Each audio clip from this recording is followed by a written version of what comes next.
A reading from the book of Exodus, chapter 15 through chapter 16, verse 18. Then Moses and the people of Israel sang this song to the Lord, saying, I will sing to the Lord, for he has triumphed gloriously. The horse and his rider he has thrown into the sea. The Lord is my strength and my song, and he has become my salvation. This is my God, and I will praise him, my father's God, and I will exalt him. The Lord is a man of war. The Lord is his name. Pharaoh's chariots and his host he cast into the sea, and his chosen officers were sunk into the Red Sea. The floods covered them. They went down into the depths like a stone. Your right hand, O Lord, glorious in power. Your right hand, O Lord, shatters the enemy. In the greatness of your majesty, you overthrow your adversaries. You send out your fury. It consumes them like stubble. At the blast of your nostrils, the waters piled up. The floods stood up in a heap. The deeps congealed in the heart of the sea. The enemy said, I will pursue. I will overtake. I will divide the spoil. My desire shall have its fill of them.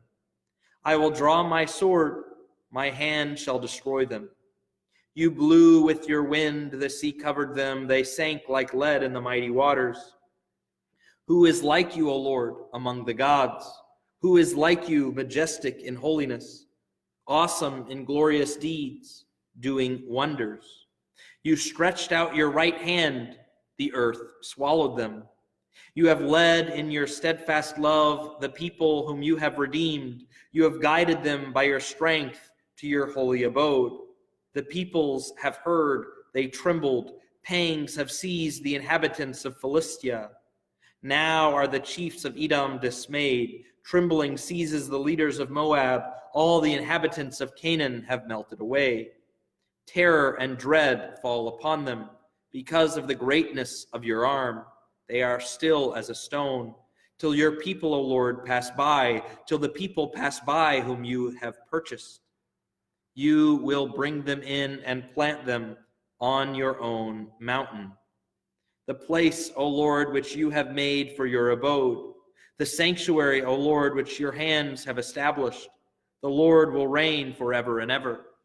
For when the horses of Pharaoh with his chariots and his horsemen went into the sea, the Lord brought back the waters of the sea upon them. But the people of Israel walked on dry ground in the midst of the sea.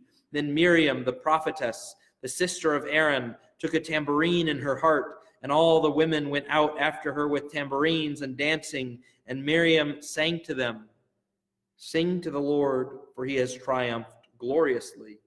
The horse and his rider he has thrown into the sea.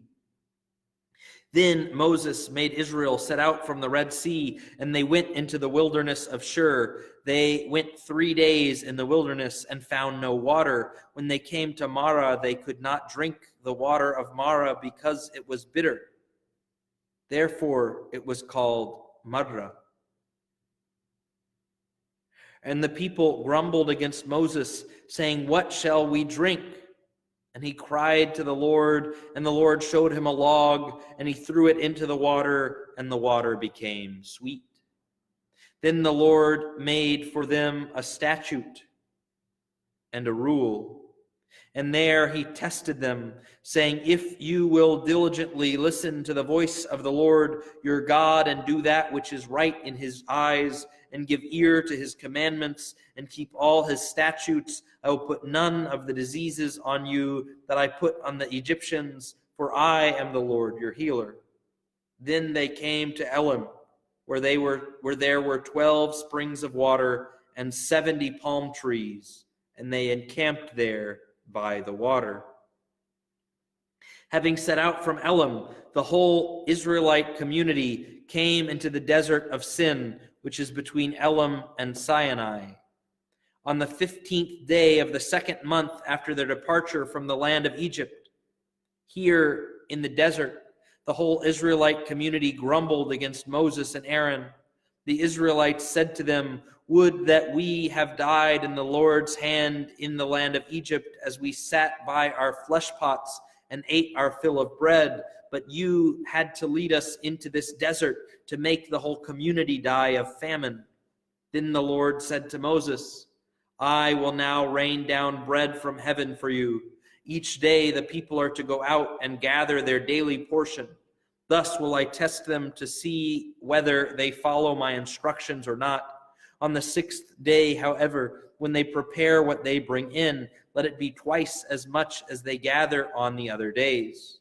So Moses and Aaron told all the Israelites, "At evening you will know that it was the Lord who brought you out of the land of Egypt, and in the morning you will see the glory of the Lord as he heeds your grumbling against him. But what are we that you should grumble against us? When the Lord gives you flesh to eat in the morning," continued Moses, "and in the evening," and continued Moses, "and in the morning your fill of bread as he heeds the grumbling you utter against him, what then are we? Your grumbling is not against us, but against the Lord."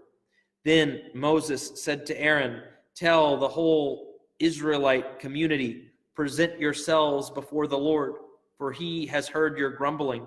When Aaron announced this to the whole Israelite community, they turned toward the desert, and lo, the glory of the Lord appeared in the cloud.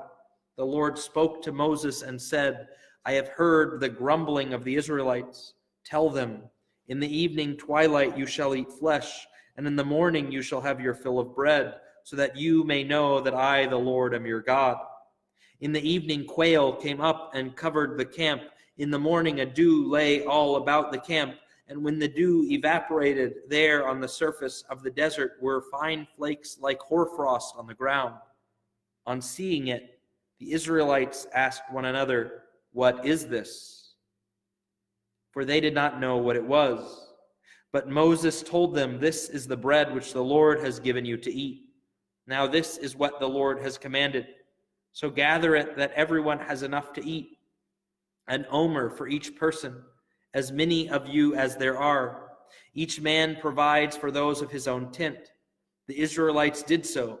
Some gathered a large and some a small amount, but when they measured it out by the omer, he who had gathered a large amount did not have too much, and he who had gathered a small amount did not have too little. They so gathered that everyone had enough to eat.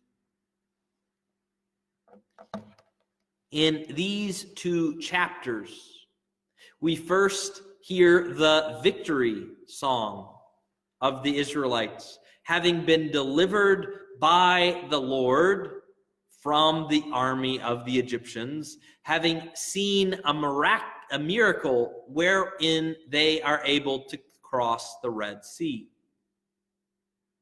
Then, a few days later, I believe 3 days later, what do they say? "We don't have any water." The water here is bitter, marra. And so Moses prays, and God tells him what to do, and he throws a log into the water, and the water becomes sweet. And then they go to a place that has, and I don't know if you paid attention to it, it has 7 and 12. I think 12 streams and 70 palm trees. 12 and 70. This is the number for the Sanhedrin. This is the number for the apostles and the disciples. And it's just interesting that this happens to be mentioned here in this place. And then they go from there and they process. And what do the people do? The people who have had water miraculously turned sweet. The people who have crossed the Red Sea and been delivered from the Egyptians. The people who have a pillar of fire by night and a pillar of cloud by day. The people who have seen these various plagues and been delivered out of Egypt, so that not only were they allowed to leave, they were encouraged to go. And what do these people do? They grumble again. They grumble. And God gives them so much more abundance than what they could expect. He gives them quails. and he gives them manna, miraculous food, food from heaven. Sometimes we say, if only I saw a miracle, I would believe. But what we see is that even when we see a miracle, if we do not change our hearts, we will not stay faithful. So rather than praying for a miracle on the outside, we should pray for a miracle on the inside, that our hearts of stone might become hearts of flesh.